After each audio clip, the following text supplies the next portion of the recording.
আমার নিজের ভাইপো বলাইয়ের গল্প। এই যে বাড়িটা দেখছো, এটাতে আমি, বলাইয়ের কাকিমা আর মাতৃভাড়া বলাই থাকি। ওই যে ও হলো বলাই। বলাই আর 5টা বাচ্চাদের মতো নয়, ওর ধ্যান জ্ঞান সবই হলো প্রকৃতি। পূব দিকের আকাশে যখন কালো মেঘ স্তরে স্তরে স্তম্ভিত হয়ে দাঁড়ায়, ওর সমস্ত মনটাতে ভিজে হাওয়া যেন শ্রাবণ অরণ্যের গল্প নিয়ে ঘনিয়ে ওঠে। ওর সবচেয়ে বিপদের দিন যেদিন ঘাসিয়ারা ঘাস কাটতে আসে, কেননা ঘাসের ভিতরে এতটুকু লতা, বেগুনি হলদে নামহারা ফুল, সবাইকে বলাই খুব ভালোবাসে। আচ্ছা তাই নাকি? তারপর কি হলো? রাজপুত্র সত্যি কাল রাতে ছাদে এসেছিল? আজকে রাতে ও এলে তুমি আমার কথা বলো কিন্তু। কি বললে? মা তো আমার নেই, আমি বাবাকেও দেখিনি কখনো।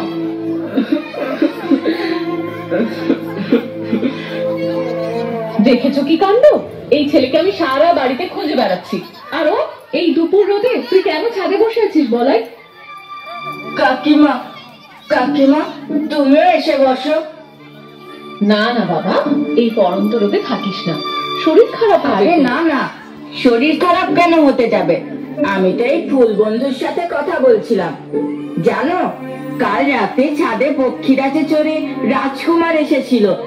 ও আমাকে সেই গল্পই বলছিল। কি বলছিস তুই? হ্যাঁ রে বলাই, তোর শরীর ঠিক আছে তো? এ বাবা, তুমি ভয় পেয়ে গেলে। আরে না, আমার সত্যি শরীর খারাপ হয়নি। আমি তো ফুলের সাথে কথা বলছিলাম। এসো না, আমাদের সাথে গল্প করবে। না বাবা না, আমি ফুলের সাথে কথা বলতে চাই না, আর তোকেও বলতে হবে না। তুই চল আমার সাথে, নিচে চল তো। না, আমি নিচে যাব না। এখনো ফুলের সাথে আমার খেলা করা বাকি আছে। শোনো, তোমাকে একটা কথা কদিন ধরেই বলবো করছি। কি কথা? দেখো, তুমি না বলাইটার পড়াশোনার উপর আরেকটু জোর দাও। বলাই আর 5টা ছেলে মেয়ের মতো ব্যবহার করে না, সবাই মাঠে খেলা করে, হই হুল্লোড় করে, কিন্তু এদিকে বলাই কারোর সাথেই কথা বলে না, চুপচাপ নিজের মতো ফুল গাছপালা ঘাস এসব নিয়েই থাকে। দূর, যত সব ঝামেলা এসে পড়েছে আমার ঘরে। বৌদি তো দুধের শিশুকে কোলে রেখে মারা গেল, আর তারপরেই পিটুপিটি দাদা চলে গেল বিদেশে পড়াশোনা করতে। বলাইয়ের সব দায়িত্ব হয়ে গেল আমার, যত সব। না গো না, তুমি এইভাবে বলো না।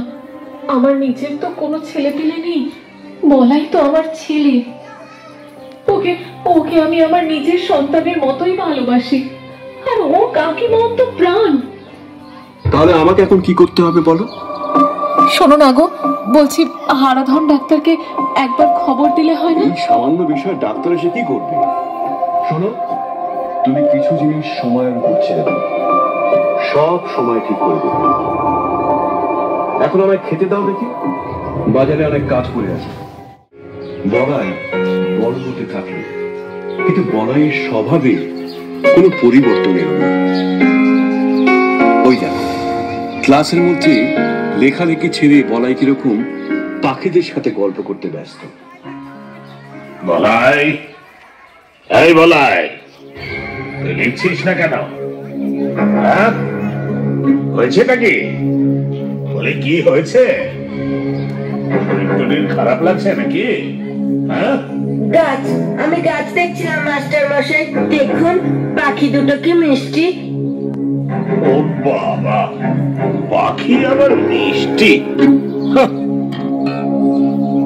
এই বলাই, বলতো ইতিহাসে লবণ আইন কবে উঠে গিয়েছিল? জানি না মাস্টার মশাই, আমি ওসব কিচ্ছু জানি না। কি জানি কেন মাথায় রাখতে পারি না।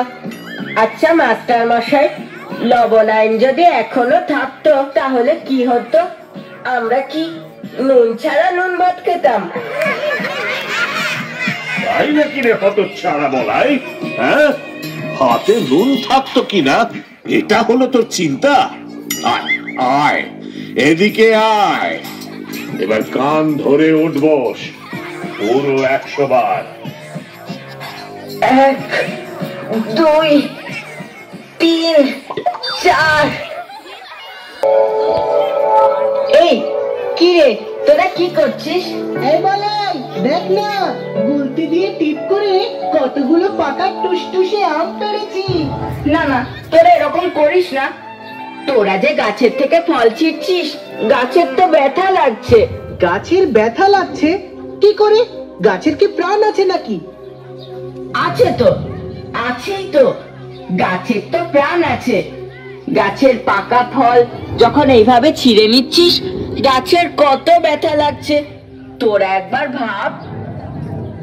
ও, গাছের প্রাণ আছে বুঝি? তাহলে এই দেখ। তুই এটা কি করলি? দেখ দেখ, যে আমটা ডাল থেকে ছিঁড়ে মাটিতে পড়লো, ওই আমটা কিরকম কাটছে। তুই ওর চোখের জলটা কি দেখতে পাচ্ছিস না?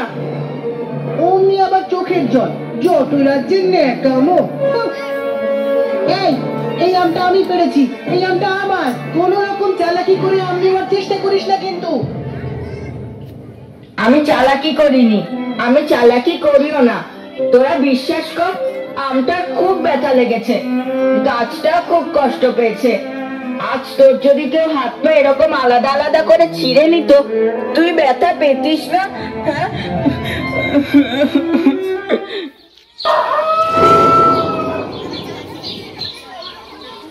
কিরে বলাই, সারা বাড়িতে তোর কোথাও দেখা নেই, আর তুই এখানে দাঁড়িয়ে কি করছিস? পড়তে বসবি না? কাকা দেখো, এখানে কি সুন্দর একটা শিমুল গাছের চারা গজিয়েছে। এ বাবা, ছি ছি, রাস্তার মাঝখানে আবার এরকম চারা গজালো কিভাবে? মালিটা না কিচ্ছু খেয়াল রাখে না, বাড়িটা পুরো জঙ্গলে পরিণত হচ্ছে। কালকেই ওকে বলে চারা গাছটা উপড়ে ফেলতে হবে। না না না না, তোমার পায়ে পড়ি কাকা, তুমি দয়া করে এই শিমুল গাছটা কেটো না। কি যাতা বলছিস বলাই? এখন গাছটা চারা আছে, এরপর তো বড় হবে, তখন সারা বাড়ি তুলো তুলো করবে। তুই এরপরও গাছটা কাটতে না করবি? হ্যাঁ, আমি বারণই করব। তুমি ওই বাচ্চা গাছটাকে কেটো না, ও তো আমার মতোই ছোট। তুমি আমায় কথা দাও, তুমি এই গাছটা কাটবে না। ও কাকিমা, দেখো না। কাকিমা, ও কাকিমা, চোখ খোলো, দেখো ওদিকে অনর্থ হয়ে গেল। কেন রে, আবার কি হলো? আমাদের বাড়ির বাগানে একটা ছোট্ট বাচ্চা শিমুল গাছ গজিয়েছে। ও তো আমার মতোই ছোট, বলো, একদম বাচ্চা, পুঁচকে। কিন্তু কাকা ওকে কেটে দিতে চাইছে। তুমি একটু বুঝিয়ে বলো না, কাকা যেন ওকে না কাটে। আচ্ছা, এই ব্যাপার। ঠিক আছে, দাঁড়া, আমি দেখছি, আমি কথা বলবো এই বিষয়ে। এই আগাছাটা আগে পরিষ্কার করাতে হবে। সব বিষয়ে বলাইয়ের কথা শুনে তো চলবে না। বলছি শোনো না, ওগো, বলাইয়ের ওই শিমুল গাছটাকে কিন্তু ভুলেও কাটিও না, ওটা বলাইয়ের খুব প্রিয়। কি যাতা বলছো তুমি? বাড়ির সামনে এই আগাছাটাকে কাটবো না?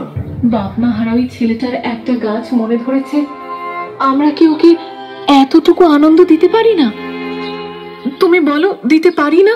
আচ্ছা ঠিক আছে, বেশ, তুমি এত করে যখন বলছো তখন ওটা কাটবো না। এইভাবে সময় কাটতে থাকে, আর বলাইয়ের প্রিয় শিমুল গাছটা নিজের মতো করে বেশ বড় হতে থাকে। হঠাৎ একদিন, এই যে বাড়িতে কে আছেন? চিঠি চিঠি চিঠি আছে। চিঠি কই দেখি দেখি। এই যে। প্রিয় ভাই, তোরা কেমন আছিস? আমি ভালো আছি। আমার ইঞ্জিনিয়ারিং পড়া শেষ করে এখন আমি ভালো চাকরি করছি। বহু বছর হয়ে গেল তোদের দেখি না। মারা ছেলেটাও তার বাবাকে চোখের দেখা দেখেনি, তাই আমি বাড়ি ফিরছি। বলাইকে বলিস তার বাবা আসছে। কি, দাদা আসছে? ওরে বলাই, তাড়াতাড়ি শোন, তোর বাবা আসছে রে, তোর বাবা। গিন্নি, গিন্নি, তাড়াতাড়ি শোনো, দাদা দেশে ফিরছে, আমাদের বাড়ি আসবে। তোর জন্য একটা সুখবর আছে। কি সুখবর গো কাকিমা? ছাদের ওই শুকনো জবা গাছটায় নতুন পাতা গজিয়েছে বুঝি? উফ, এই ছেলেটার মাথায় তো গাছপালা ছাড়া আর কোনো কথাই আসে না। আরে না রে না, আমি ওই শুকনো গাছের কথা বলছি না, তোর বাবা আসছে বলাই। বাবা? কে? আরে তোর নিজের বাবা। ও, সেই লোকটা যে আমার জন্ম নেওয়ার পর যখন মা মারা যায় তখন আমাকে ছেড়ে রেখে চলে গিয়েছিল, আমার কথা একবারও ভাবেনি। এই বাবা বলাই, ছি ছি, এইভাবে বলে না। উনি তো নিজের পড়াশোনা করতে বিদেশে গিয়েছিলেন, আর তোকে একা ফেলে কোথায় গেছেন? আমি আছি, তোর কাকা আছে, তুই একা কোথায়? শোন বলাই, তোর যখন বাবা আসবে তখন ওনার পায়ে হাত দিয়ে প্রণাম করবি, হাসি মুখে কথা বলবি, বুঝলি? আচ্ছা, ঠিক আছে। আরে দাদা, তুই আয় ভেতরে আয়। আজ কত বছর পর দেখছি, কেমন আছিস তুই? ইন্ডিয়া আসার আগে অব্দি তো ভালোই ছিলাম, কিন্তু এরপর কিরকম থাকবো জানি না। ও কি পলিউটেড ইন্ডিয়া, জাস্ট ডিসকাস্টিং। এই জন্যই আমি এই দেশে ফেরা পছন্দ করি না। চারিদিকে এত নোংরা, তোরা কিভাবে যেখানে থাকিস কে জানে। Stupid managers. আমাদের এদিকে যা দূষণ। ওরে বাবা, তুই তো একবারে সাহেব শুভ হয়ে গেছিস। আয় আয়, ভেতরে আয়। বলাই, তুই এসেছিস? এই দেখ কে এসেছে। বাবা এসেছে। যা বলাই, পায়ে হাত দিয়ে প্রণাম কর। আচ্ছা। Hi, no no please. Balai, handshake করো। সে হ্যালো। কিন্তু জামা কাপড়ের কি ডিসগাস্টিং অবস্থা। আর বলিস না দাদা, বলাই হলো গাছপালা অন্তঃপ্রাণ। মাঠে কোপাচ্ছে, ঘাসে গড়াগড়ি খাচ্ছে, শুকনো ডাল ভাঙছে, গাছের পরিচর্যা করছে। ওই করতে করতেই সারাক্ষণ গায়ে ধুলোবালি মেখে ঘুরে বেড়ায়। তারপরেও দেখ, এতটা বেলা হলো অথচ এখনো স্নানটাও করেনি। যাও বলাই, যাও স্নানটা সেরে ফেলো। হ্যাঁ, যাচ্ছি। দেখেছিস তোর ছেলেটাকে, দেখেছিস?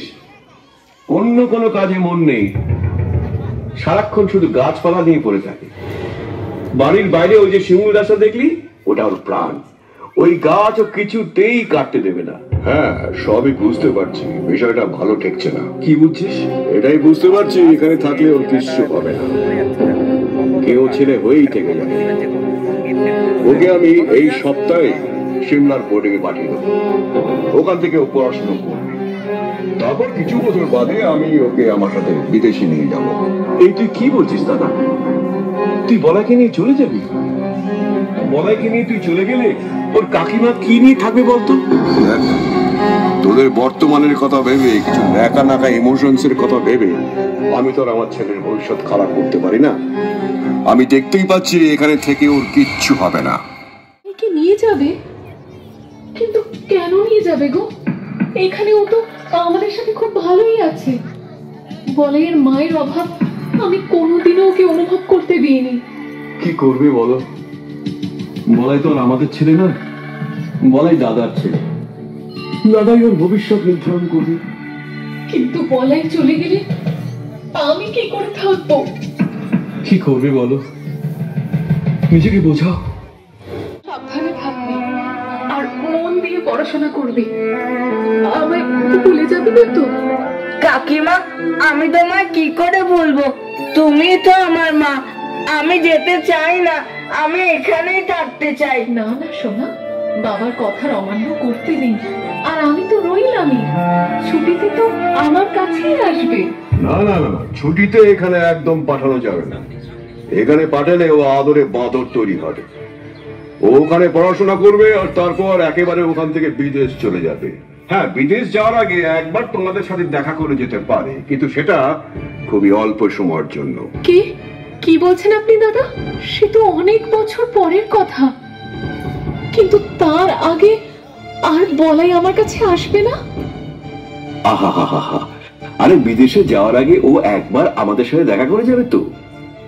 আগে তো স্কুলে যা, মন দিয়ে পড়াশোনা করুক, আর চিঠি লেখা তো চলবেই।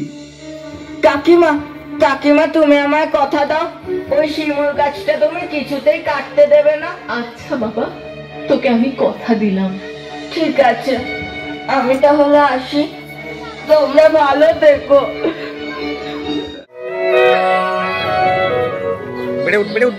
রোজ এই গাছটার সামনে দাঁড়িয়ে কি অত ভাবো বলো তো? দেখো গাছটা কত বড় হয়ে গেছে। আমার বলাইও নিশ্চয়ই এতটা বড় হয়ে গেছে। বলো, বলাই কতটা বড় হয়েছে আমি জানি না, কিন্তু কিন্তু এই গাছটা বড় হওয়ার জন্য আমাদের যাতায়াতে যথেষ্ট অসুবিধা হচ্ছে, সেটা আমি হাড়ে হাড়ে টের পাচ্ছি। এবার এই গাছটা আমাকে মালিকে বলে কাটিয়ে ফেলতে হবে। না না, ওগো তোমার দুটি পায়ে পড়ি, তুমি বলাইয়ের এই গাছটা কেটো না। আমি ওকে কথা দিয়েছি আমি ওর গাছের যত্ন করব। যত সব ছেলে মানুষই, বলাইয়ের কাকিমার অলক্ষ্যে ওই গাছটা আমায় কাটিয়ে ফেলতে হবে। শুনছো ওগো, শুনছো? এই দেখো বলাই চিঠি পাঠিয়েছে, কিন্তু ও বলছে বিদেশে যাওয়ার আগেও নাকি একবারও আমাদের সাথে দেখা করতে পারবে না।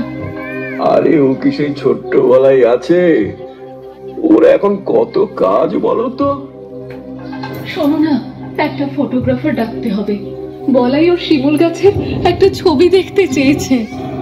কিন্তু কিন্তু সেই গাছ তো কাটা হয়ে গেছে।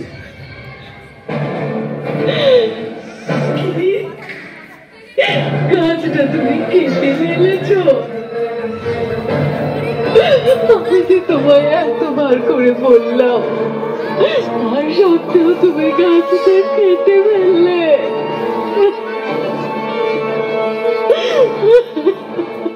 আমাকে এই কথা বলার পর আর বলাইয়ের কাকিমা অন্ন গ্রহণ করলেন না। একেই তো দাদা যখন বলাইকে সিমলা নিয়ে চলে যাওয়ার সিদ্ধান্ত নেয়, তখনই বলাইয়ের কাকিমা প্রচন্ড ভাবে ভেঙে পড়েছিল। ওর নারী ছিঁড়ে গিয়েছিল, আর আমিও ওর প্রিয় গাছটাকে কেটে দিয়ে চিরজীবনের মতন ওকে হারালাম।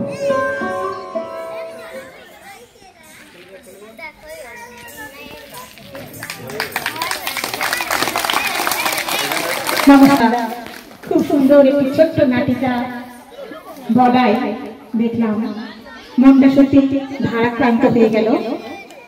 এইভাবে একটি শিশু তার গাছকে ভালোবাসা, প্রকৃতিকে ভালোবাসা, প্রতিটি শিশু যেন তার মনে এইভাবে প্রকৃতির ভালোবাসা জন্ম নেয়। আমাদের ছোট ছোট শিশু ভাই বোনেরা, বিষ্ণুপুরী শিশু মন্দিরের ছোট ছোট ভাই বোনেরা এত সুন্দরভাবে উপস্থাপন করলেন যে আমাদের মনটা ভরে গেল।